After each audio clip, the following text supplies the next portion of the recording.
इसी के साथ में श्री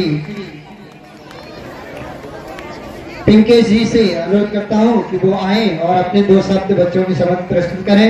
इसके बाद ये क्लास 6 कृष्णा अगर आया हो वो बेटा अपना लेक्चर प्रस्तुत करना चाहता है, तैयार है कृष्णा। उसके बाद शीतल कक्षा 11 से आई हैं, तो वो तैयार हैं। जो बच्चे जिनको बोला गया है वो तुरंत तैयार हैं। उसके बाद फिर लक्ष्मी अपना जो भाषण प्रस्तुत करना चाह रही है, उन्हें हस्ताक्षर तैयार है बेटा। पिंकेश सिंह आई। नीरज जी अगर मेरी आवाज सुन रहे हैं तो मत पर मां सरस्वती को नमन करते हुए आज की सभा के अध्यक्ष महोदय एवं यहाँ पे उपस्थित सभी अतिथिगण और माननीय प्रधानाचार्य जी और सभी मेरे शिक्षक साथीगण, मैं अपने संचालक महोदय जी और प्रधानाचार्य जी का बहुत बहुत धन्यवाद देना चाहूँगा, जिन्होंने मुझे इस मंच पर दो शब्द रखने के लिए समय दिया। देखिए, जैसा कि हमें सभी पता है कि हम जो आज संविधान लागू होने की खुशी में 26 जनवरी का दिवस, 26 जनवरी का पर्व मना रहे हैं, लेकिन जो संविधान हमारा लागू हुआ था उसके पर्व में आज को हम मना रहे हैं। लेकिन इसके पीछे की कहानी बहुत लंबी है, समय ना होने के कारण मैं अपना शॉर्ट शब्दों में इसको बताऊंगा आपके लिए कि देखिए, हमें क्वेश्चन यहाँ से हमारा ये बनता है कि जो हमारा संविधान है ये बनकर कब तैयार हो गया था। संविधान तो हमारा बनकर के 26 नवंबर 1949 को तैयार हो गया था। फिर इसको 26 जनवरी 1950 को ही लागू क्यों किया गया, ये हमारा यहाँ से सवाल बनता है। इसको जो हमारे क्रांतिकारी थे, नेता थे, जिन्होंने इसको संविधान को तैयार किया, उन्होंने इसको 2 समय विलंब क्यों किया तैयार लागू करने में, तो इसके पीछे की क्या वजह है। तो देखिए, सबसे पहले क्या है, हमारा 1930 में हमारी जो भारतीय कांग्रेस पार्टी थी, उसके जो क्रांतिकारी नेता थे, उन्होंने एक लाहौर अधिवेशन किया था। जो कांग्रेस पार्टी थी उसके समय समय पर आपके लाहौर अधिवेशन हुआ करते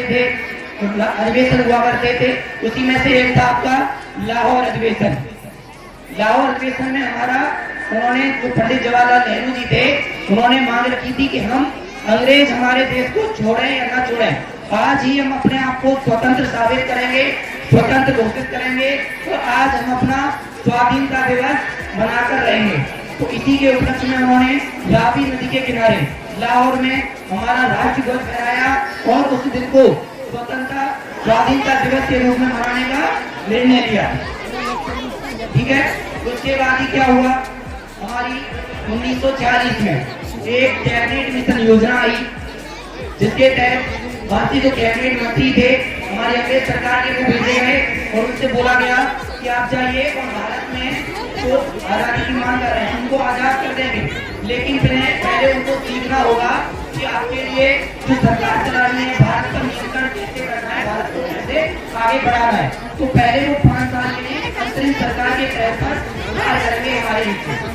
तो 1940 में सर्वप्रथम हमारी संविधान सभा का जो अंग्रेजों द्वारा बनाया गया कि आप एक अपना संविधान तैयार कीजिए, अपना एक संविधान तैयार कीजिए जिसके तहत आप अपने देश की सरकार को चला सको।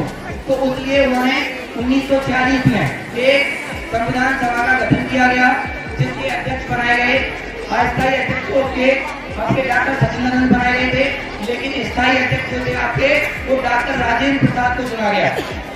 उसके बाद उस संविधान सभा में आपकी 13 समितियां, अलग अलग 13 कमेटी गठित की गई, जिनका अलग अलग कार्य सौंप दिया गया, सभी का अपना अपना कार्य था। उनमें से एक आपकी प्रमुख समिति थी जिसका नाम था प्रारूप समिति, जिसके अध्यक्ष बनाया गया डॉक्टर भीमराव अम्बेडकर को, जिन्होंने संविधान बनाने में महत्वपूर्ण भूमिका निभाई। इस तरीके से हमारा जो संविधान है 2 साल 11 माह 18 दिन में बनकर तैयार हो गया, तब 26 नवंबर 1950 को।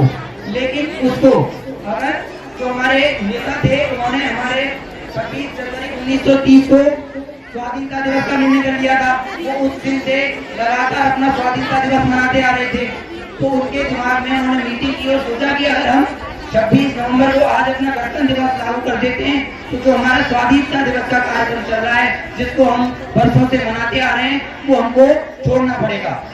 तो उन्होंने ये सोचा, सबने मीटिंग की, उसके बाद ये किया कि क्यों ना हम इसको 26 जनवरी, क्योंकि 26 नवंबर 1949 के बाद हमारे पास जो 26 जनवरी का समय आ रहा था वो 1950 में ही आ रहा था। तो उन्होंने ये सोचा कि हम 26 जनवरी 1950 को इसे लागू करेंगे, ताकि हमारे दोनों कार्यक्रम पूर्ण तरीके से, अच्छे तरीके से मनाए जा सकें। गणतंत्र दिवस को और स्वाधीनता दिवस को हम एक साथ मना सकें, इसलिए हमारा जो 26 जनवरी का कार्यक्रम है वो मनाया जाता है।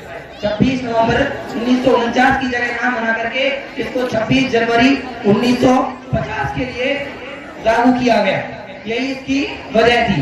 वैसे तो अगर इसमें विस्तार पे बात की जाए तो ये बहुत बड़ा मैटर हो जाएगा, इतना समय नहीं है। तो मैं जो हमारे परीक्षा, बोर्ड परीक्षा देने वाले छात्र हैं, उनके लिए कुछ लाइन कहने के बाद अपनी वाणी को विराम दूंगा। हो सकता है उनको उन लाइनों से कुछ मोटिवेशन मिले, क्योंकि जब हमारी कोई परीक्षा नजदीक आती है, चाहे हमारा कंपटीशन एग्जाम हो, चाहे हमारा बोर्ड एग्जाम हो, सभी को परीक्षा के नजदीक आने का डर सताने लगता है। तो आपको उन बातों पे ध्यान देना है। जब नाव जल में छोड़ दी, जब नाव जल में छोड़ दी, तूफानी में मोड़ दी, दे दी चुनौती सिंध को, फिर धार क्या मझधार क्या, फिर धार क्या मझधार क्या। देखिए, जब भी हम किसी परीक्षा के लिए तैयार हो रहे हैं तो हमें डरना नहीं चाहिए, क्योंकि जब हम उसके लिए तैयार हैं, संघर्ष कर ही रहे, तो हमें उसकी हार जीत से कोई मतलब नहीं है।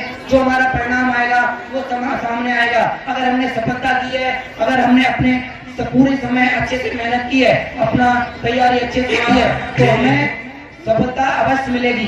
तो इसी वाणी के साथ मैं अपनी वाणी को विराम देता हूँ। जय हिंद, जय भारत। आगे बढ़ाइएगा। बहुत बहुत